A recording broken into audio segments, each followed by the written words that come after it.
ಮುಂದೆ ಕುಂಭರಾಶಿ. ಕುಂಭರಾಶಿಯವರಿಗೆ ಈ ತಿಂಗಳು ಗುರುವಿನ ಅನುಕೂಲ ಇರುವುದಿಲ್ಲ.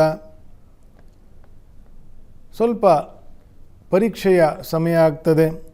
ಮಾನಸಿಕವಾಗಿರ್ತಕ್ಕಂಥ ಒತ್ತಡ ಅಥವಾ ಒತ್ತಡವೂ ಬರಬಹುದು ಮತ್ತು ಕನ್ಫ್ಯೂಷನ್ಸ್ ಅಂತ ಏನು ಹೇಳ್ತೀವಿ, ಒಂದು ಕ್ಲಾರಿಟಿ ಇರೋದಿಲ್ಲ. ವಿದ್ಯಾರ್ಥಿಗಳಿಗಾಗಲಿ ಅಥವಾ ಮ್ಯಾನೇಜರಿಯಲ್ ಜನಗಳಿಗಾಗಲಿ, ಇನ್ನೂ ಕೆಲಸಕ್ಕೆ ಆಗಿನ್ನೂ ಜಾಯಿನ್ ಆಗಿರ್ತಕ್ಕಂಥವರಾಗಲಿ, ಇಂಥ ಒಂದು ವಿಷಯದಲ್ಲಿರ್ತಕ್ಕಂಥವ್ರಿಗೆ ಒತ್ತಡವೂ ಇರ್ತದೆ, ಸ್ವಲ್ಪ ಕ್ಲಾರಿಟಿ ಇರೋದಿಲ್ಲ. ಇದರಿಂದ ನೀವು ವಿಚಲಿತರಾಗದೆ ತಾಳ್ಮೆಯಿಂದ ವಿಷಯವನ್ನು ಮತ್ತು ಸಮಯವನ್ನು ಅರ್ಥ ಮಾಡಿಕೊಂಡವನೇ ನಿಜವಾದ ಜ್ಞಾನಿ ಅಂತಂತ ಹೇಳೋದು. ಅಂದರೆ ಪ್ರಾಡಕ್ಟ್ ನಾಲೆಡ್ಜ್ ಮತ್ತು ಸಮಯ, is this the right time, ಈ ಸಮಯ ಹೇಗಿದೆ, ಹೇಗೆ ವರ್ತನೆ ಮಾಡಿದ್ರೆ ಈ ಸಮಯವನ್ನು ದಾಟಿ ಇದರ ಒಂದು ಉಪಯೋಗವನ್ನು ಪಡ್ಕೊಂಡು ಮುಂದೆ ಹೋಗಬೇಕು ಅಂತನ್ನೋದನ್ನು ಯಾರು ತಿಳ್ಕೊಳ್ತಾನೆ, ತಿಳಿದಿರುವವರಲ್ಲಿ ಅವ ಹೆಚ್ಚು ತಿಳಿದಿರುವ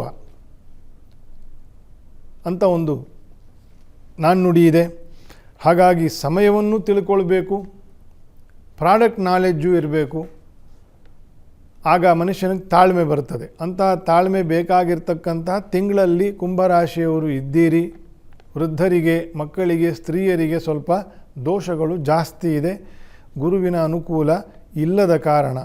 ಇನ್ನು ರವಿಯ ಅನುಕೂಲ ಅಥವಾ ಶುಕ್ರ ಮತ್ತು ಕುಜರ ಅನುಕೂಲ ಇದ್ದೇ ಇದೆ. ದ್ವಿತೀಯದಲ್ಲಿರ್ತಕ್ಕಂಥ ಶನಿಯ ಬಾಧೆಯೂ ಕೂಡ ಪರಿಹಾರ ಆಗಿದೆ. ಈಗ ಏನಾದರೂ ಅನಾರೋಗ್ಯ ವಿಷಯಗಳೇನಾದರೂ ತೊಂದರೆ ಇದ್ದರೆ ಈ ತಿಂಗಳು ಅದು ಕೂಡ ಸ್ವಲ್ಪ ತಕ್ಕ ಮಟ್ಟಿಗೆ ಪರಿಹಾರ ಆಗ್ತದೆ. ಕುಂಭರಾಶಿಗೆ ಗುರುವಿನ ದೃಷ್ಟಿಯು ಅಷ್ಟು ವಿಶೇಷವಾಗಿರ್ತಕ್ಕಂಥದ್ದು ಸ್ವಕ್ಷೇತ್ರಕ್ಕೆ. ಕುಂಭರಾಶಿಯವರಿಗೆ ನಾಮಸ್ಮರಣೆಯನ್ನು ಹೆಚ್ಚು ಮಾಡಬೇಕು. ಹರಿನಾಮಸ್ಮರಣೆ,